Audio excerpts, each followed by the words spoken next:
Welcome to the Infuse Compassion Podcast, hosted by me, Amy Quisenberry. And me, Mark Carpenter.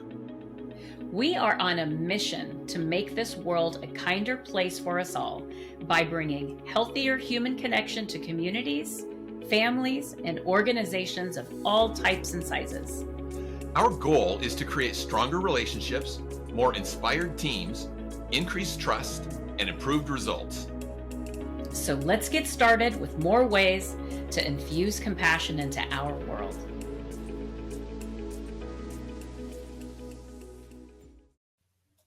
Welcome, Compassionators. We are so excited to have you back for another episode of Infuse Compassion. And we have an incredible guest today. You're going to love her. I'm going to turn it over to Mark, and he's going to tell you a little bit more about her and get you introduced. Thank you, Amy. Hello, Compassionators. Let me introduce you to our wonderful guest today. Jodi O is a professional speaker, an award-winning author, a certified business coach and consultant, an award-winning storyteller, and a brain tumor survivor.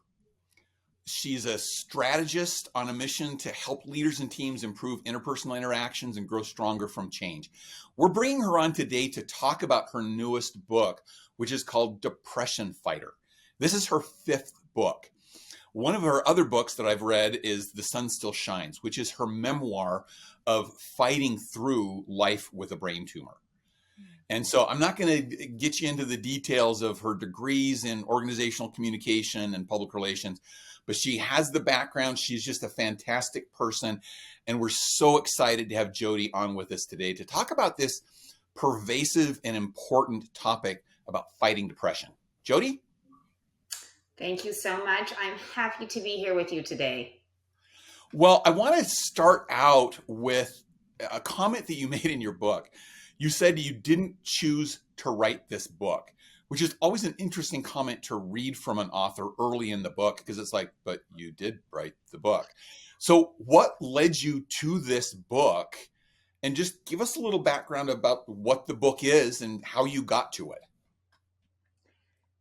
I did not choose to write this book, but the reality is the world is hurting. And instead of looking at it as though we're all hurting together, sadly, we're all hurting very individually. And we feel alone and like we are the only ones going through what we are going through. And in my own life as a brain tumor survivor, for the first time in my life several years ago, I was living my new life. I was living a very changed life. I had always been a high-functioning, get her done, conquer the world, type A, control everything person. And my life turned upside down. And I was literally fighting for life and then fighting to find a new way of life. And for the first time in that life, other than brief moments here and there of down days or postpartum depression, where I got tiny glimpses of what depression might look like, I found myself in dark places I never anticipated I would be. And when I was going through one of those periods of time of darkness, feeling alone, feeling frustrated by everything and everyone, including all of the people around me, I had a very strong impression that I needed to write a book on depression. And my first thought was, heck no, that would be so depressing. And I don't want to open that up myself, nor did at that point in time did I even want to admit that I was having that struggle. So when the thought came to me, I immediately thought, nope, not doing it. And then the impression came again. And then it came another time. And I finally recognized it for what it was. It was not just a thought that was popping into my head. It was an invitation. You can call it an invitation from the universe or your higher power. I know for me personally, it was an invitation from God. And he was saying, you have an opportunity to be part of the solution by telling these stories of people who, just like you, are fighting and they think they're fighting alone. And when I had that thought, I honestly realized, okay, this is clearly something I need to do. I'm being called to do this. And so I accepted in my mind, this was no out loud conversation with anyone. I was in a car full of people, and this was all a conversation in my mind. And the question I asked next in my mind is one I will never know why I asked. But when I resigned myself to the fact that I was going to write a book on depression, the question that came to my mind was, well, what is it supposed to look like? I don't know why that was the thought. Why isn't it, what is it supposed to be? Who am I supposed to ask for help? I'm not sure why that was the question. But immediately upon asking that question, a very vivid image popped into my mind. One that changed my life and set the direction for this book. And that is that within the word depression are two words that become the solution to the problem. Press on. I had never seen that, even though I have seen and read the word depression 1,000 times or more. But in that moment, those were the words and the image that came to my mind. So before I ever wrote a page of a book, before I had any idea about what the contents would be, what the format would be, how it would be written, I actually paid a designer to create a visual representation of what I saw in my head. And this is not the official version of the book, but you can see how this is a little darker, but how what pops out is press on. And that became the realization that truly this was not just an invitation, this was a calling. And so the long and short of it is, I wrote the book because everyone is hurting individually, and I was hurting individually. And God presented me an opportunity to help not just me, but something that could potentially help many, many others as well. Yeah. Thank you. For those of us who are joining on a visual platform, I'm going to just try to share my screen because I've got the visual of that. So that's what it looks like in bigger picture. That word depression, D-E, but then there's P-R-E-S-S, the word press. And then if you skip the I, you've got on at the end. And so press on is what Jodi is talking about there in terms of that image that came into her mind. You mentioned in there, I think something a lot of us have felt before, that when we feel like we may have some depression coming on, that we may be fighting depression, it's hard to admit it sometimes. It's hard to talk about. It's easy to push that off. In your book, you have several essays from people who talk pretty openly about their struggle with depression. How do you get people to be a little more open about that and to kind of get over that initial feeling of, but I can't talk about this? I think this is one of the ways that we do it, is we start the conversations and you ask the questions and you invite the conversations to start and to continue, and you don't judge based on what someone says. And we have for so long in society had a stigma around mental health that I know has been breaking down over the last several years, but we still have a long way to go. And part of it has been simply reaching out to those who I know have struggled and inviting them to be part of that conversation and saying, like, you've got the problem. We all do at some point in time, because that, in part of the introduction of the book, it is something all of us will deal with. For some, it will be situational and it will be very short term. It will be we've lost a loved one. It will be a relationship has come to an end. It will be a financial situation that causes us to have temporary down days. For others, it is a deep-seated, longer-term journey. And so part of my process of the book, as well as in the conversations, has been to reach out to those that I know have suffered. I also reached out to those who I didn't know. And I actually publicly put out a post and said, I'm doing a book on this. If you want to participate, if you have something to add, whether it's a paragraph or whether it's an essay, please give me your submission and I will use everything that I can. And I would say that a big problem that people have is knowing, when do I get help versus when is this just, I'm struggling. And I think all of us want to believe when we're having a downtime that this is just something that's going to get better on its own. And oftentimes it does. Oftentimes something hits, there's that initial, heart-wrenching feeling or the punch in the gut, and it might last for days or even a couple of weeks. But if you start to experience those kinds of feelings and they last more than a couple of days or more than a couple of weeks, I would highly suggest that you reach out and get help. And that might start with finding someone that you can talk to who has experienced it before. And it might lead to seeking out a professional and finding out what next steps you should take. And I would say don't take any of the steps off the table.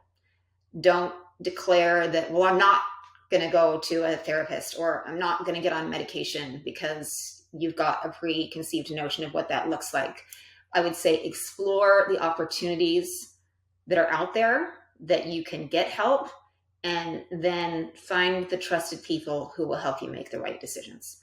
So one of the first calls that I made when I realized I was in a bad place and that bad place wasn't turning around, I called my sister, who has struggled with depression, clinical diagnosable depression, since she was 15.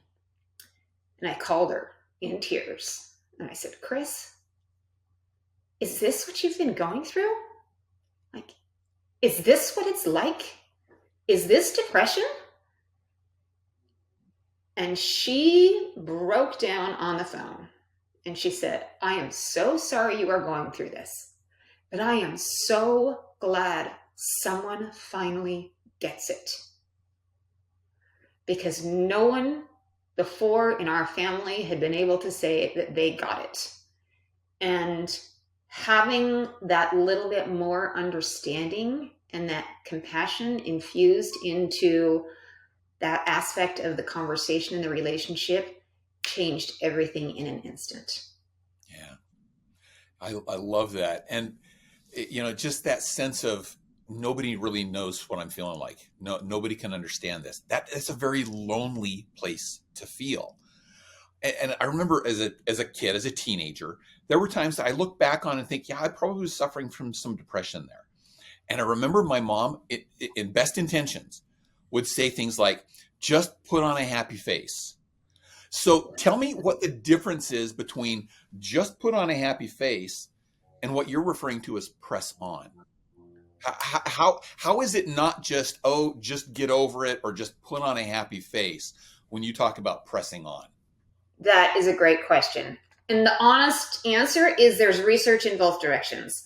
There is actual research that shows that if you put on a happy face and you smile, that your mood will lighten even if you're not happy. The research goes so far as to say that if you even imitate, if your face starts to get in the position of a smile, even if you don't mean to smile, that your mood starts to lift. So there was an experiment done that said if you put a pen in your mouth, I can't do it now because I'm paralyzed, but if you put a pen in your mouth, it will naturally lift the corners of your mouth. Yes, very well. Very well done. You passed. That act of mimicking a smile is all it takes to honestly start lifting a mood. So to your mom's point, Mark, there is something to be said for put on a happy face and keep going. However, that is a very temporary solution meant for a down day, a down hour, not meant for a longer term solution.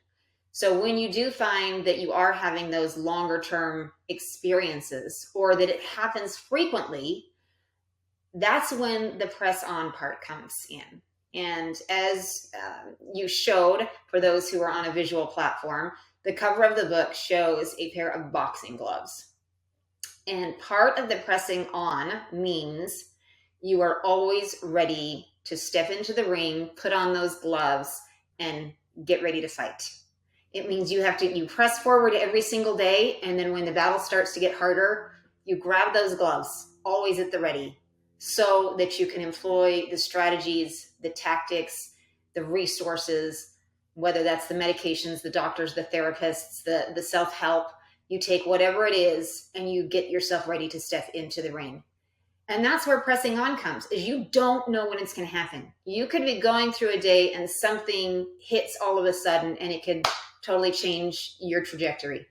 I was online the other day watching myself on a video podcast, one that I had been particularly proud of and felt really good about the conversation that had taken place. And I went to read the comments. And for the first 10 comments, I was like, oh, people are enjoying this. They're getting something out of it. I'm so happy. And then there were a couple of people who made negative comments and said, this lady is so out of touch. She doesn't know what she's talking about. She's living in the past. She's da, da, da, da. And what do you think happened to my mood? Immediately, I started to tank.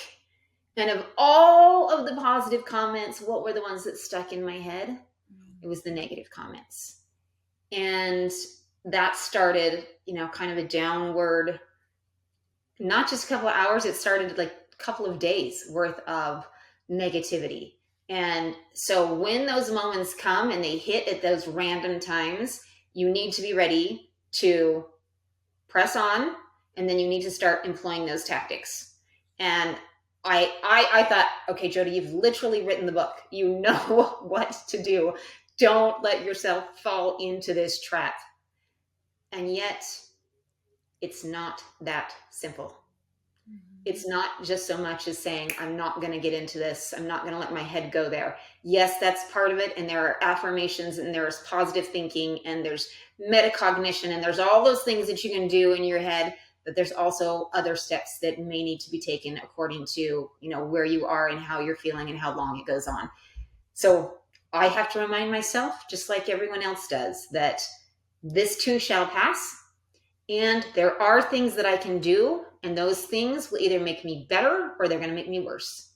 So you have to choose to employ the right tactics and strategies that will help you press on, as opposed to help take you down a downward spiral. So one of the things that I'd like to learn a little bit more about, self-sabotaging behaviors, because when you talk about there's tactics that you can do to help, and then there's tactics that are not as helpful. I ask this from a very personal space because sometimes I'll self-sabotage, and so are there some key things that people can look at, and then what can they do to minimize, stop, move past? It's kind of where my mind is going. It's a great question, because all of us have some of those natural self-sabotage tendencies. And I like to think of them as there's almost always a trigger. There is a trigger behind why you self-sabotage. So if you can identify that trigger and you can program in an action to take when that trigger hits, it will help you so you don't self-sabotage. So let me give you an example. I have someone I was very close to whose worst self-sabotage moments would come, and they would often come in the form of numbing herself. And that would take place through the use of alcohol, substances, whatever. It wasn't always that negative. Sometimes it was other things, but it was always things to like get out of feeling this way or act as though I don't feel this way anymore. And I started noticing a pattern. I started noticing that the text came to me at the same time, at the same day of the week. It was Friday nights. And I finally made the connection. And when I brought this up, she said, on Friday nights when I'm home alone and I feel like everyone else is out there at their dinners, on their dates with their families, having fun, I'm home alone. And I cannot face one more lonely Friday night alone.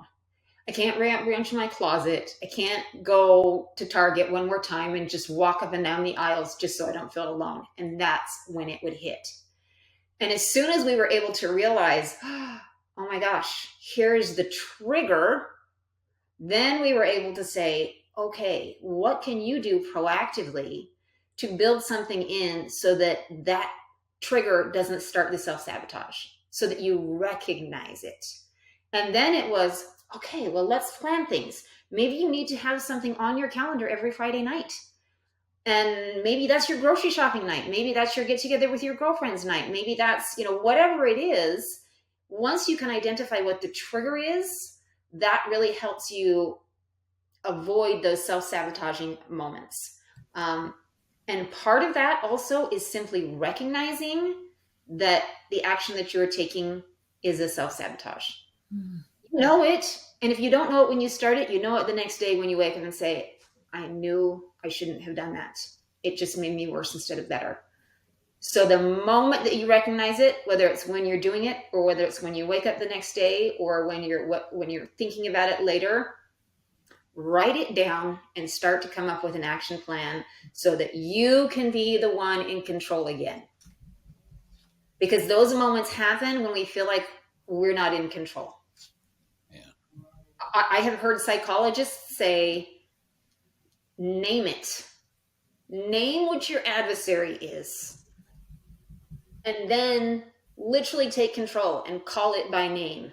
Hey, Debbie Downer, within me, like, you are not the one in control. I am the one in control, and we are not going there today. Like, it sounds silly when you take it to that extreme, but our minds are very powerful to the point where our brains don't always know how to distinguish fact from fiction, which is why we're watching a movie and our hearts are pounding and we're getting anxiety. We're not in the movie. The movie may not even be true. It may be totally made up, but we are feeling in it. Our brains only can process things that we tell them. They take the information and they process it based on physiological responses. So if they think that what they're seeing is true, they're going to respond to that. So they need some sort of mechanism to say, no, this isn't true. I don't need to be anxious. I don't need to be sick to my stomach watching this. Or no, Debbie Downer doesn't get to take control. I get to be the one in control. So it's a little bit of a long answer to a short question, but identify both what the self-sabotage is as well as what the trigger is. If you can't identify the trigger for yourself, start asking people around you who know you and love you, because the odds are they will notice and they will be able to help you. And then they'll be able to help you come up with the plan, because they don't want you to self-sabotage either. Oh my gosh, that is so beautiful. That is so powerful. Thank you so much. Oh, wow.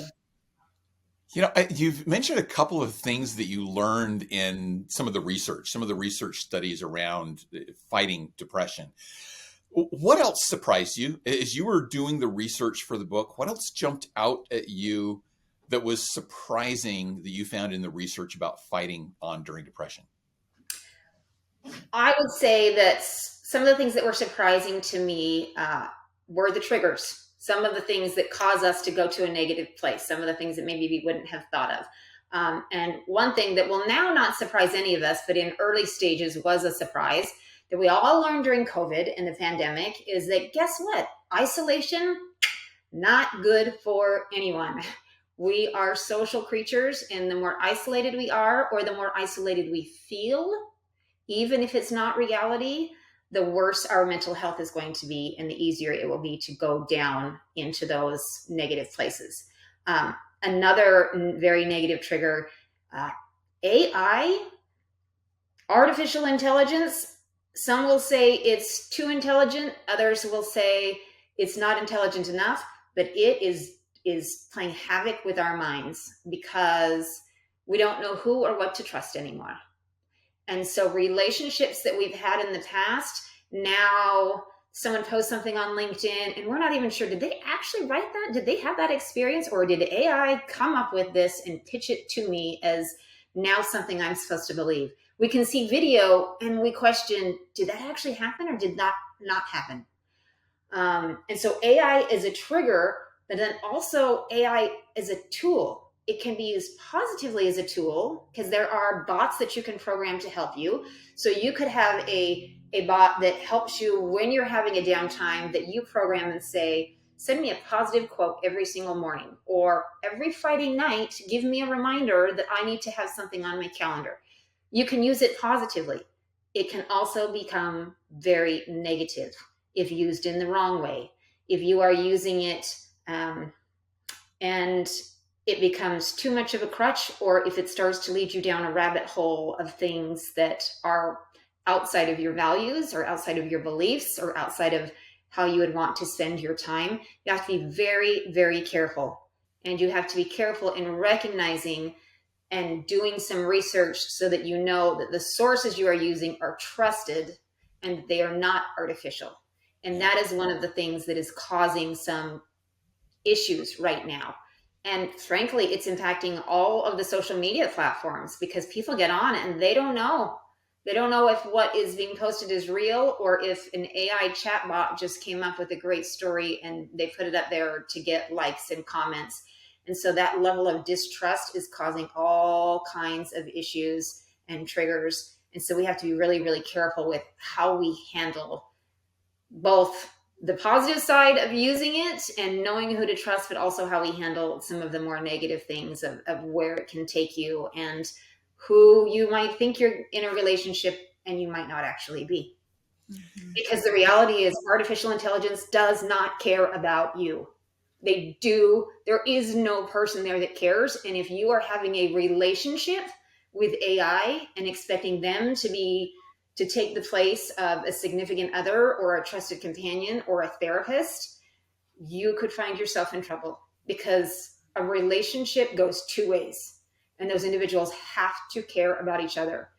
And the research is showing that if you are trusting AI to replace your relationships or to be that therapist, it can actually take you to a very, very negative place because you then don't have to have the vulnerability. You don't have to have the hard moments of relationships. You just get the easy moments of the relationships. And that not only does it not help you, ultimately it takes you to a much worse place. Yeah. And so you have to be incredibly careful with the way that you handle that. I love that point that artificial intelligence is not a substitute for human connection. Mm-hmm. And super, super powerful. Oh, Jodi, we are near the end of our time here. And so I have two things that I want to wrap up with you. And Amy, between these two things, I want to give you a chance to ask anything else you want. The first thing I wanted to ask is, Jodi, where can people learn more about you, get a copy of your book, just find out more? I'm sure everybody's listening to this going, I want more of Jodi. Where can they get more of Jodi? Well, thank you. That's very kind. I am most active on LinkedIn and my YouTube channel. Although the way that AI is changing social media, who knows how long all of this will last and when things will start to implode. For now, this is still a good place to find me. It's under my full name, Jodi Orgill Brown, because it turns out there's like 750,000 Jodi Browns. So you have to... And I can relate to that 750,000 Jodi Browns because there's about that many Mark Carpenters out there too. And it's Jodi with an I. I'll yes. put that in there. That helps narrow it down just a little bit. Yes. More. And where is your book available? So find me on LinkedIn or my YouTube channel, or the other place you can always find me is at my website, Jodi, J-O-D-I-O, Brown.com. Or my email, jodi@jodiobrown.com. So those are great ways to get a hold of me. My books are available at any book retailer.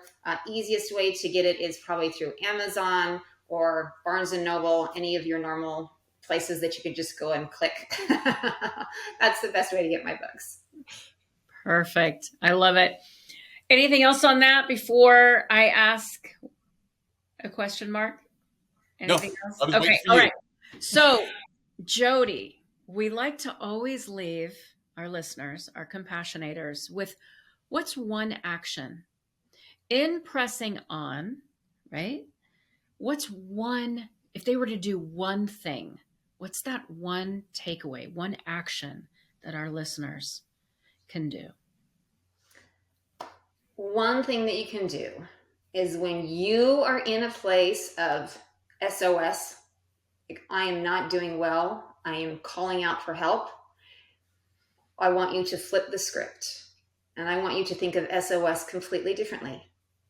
I want you to say SOS is your opportunity to see opportunities to serve. See opportunities to serve others. One of the fastest, best, easiest ways to turn around how you are feeling is to see opportunities to serve others, to recognize you are not the only one going through what you are going through, and there is someone else who could benefit from you, from your help, from your phone call, from your text, from your conversation. When you turn around SOS and you use it as an opportunity to see others in their moments of SOS, that is one of the best ways to take yourself from you were going down to all of a sudden you're coming back up. Jodi, I have to say I've almost cried. I have cried throughout this, but I've had to stop myself from tears falling.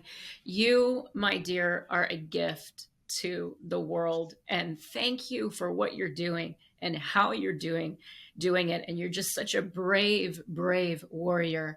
And I'm so excited to just share your words and your brilliance with all of our listeners. And thank you so much for being with us here today. Thank you. Thank you. And let me just say, you will all find yourselves there at some point in time. And not choosing to write this book, not wanting to do it, has actually given me an opportunity to not only hear other people's stories, give them some compassion, start to see them for who they are and what's really happening instead of judging things on the outside. And it's also given me permission to be a little bit more compassionate with myself when I am going through hard times. I had 4 major surgeries this last year and had more down days than I would like to admit. And yet I did have them. Even though I know what to do, I still had those down days. So give yourself compassion, give yourself the TLC, even give yourself to feel some of those down moments. Just don't allow yourself to live there. Experience it, let go of it, and if it's not going away on its own, reach out and seek some help because you are loved and you are wanted and we need you to stay. And with that, we're going to wrap up this episode. Again, thank you, Jodi, for your time, for what you're bringing to the world. And I know our compassionators are going to love this. And our friends will join us next time for our next episode of the Infuse Compassion Podcast. Thank you for joining us for this episode of the Infuse Compassion Podcast. If you enjoyed the conversation, please share a review and like the podcast so other compassionators can join us. Until next time, let's all do something each day to infuse compassion into the world. For more information on our guests, see the show notes. For more information on Mark and Amy, go to infusecompassion.com.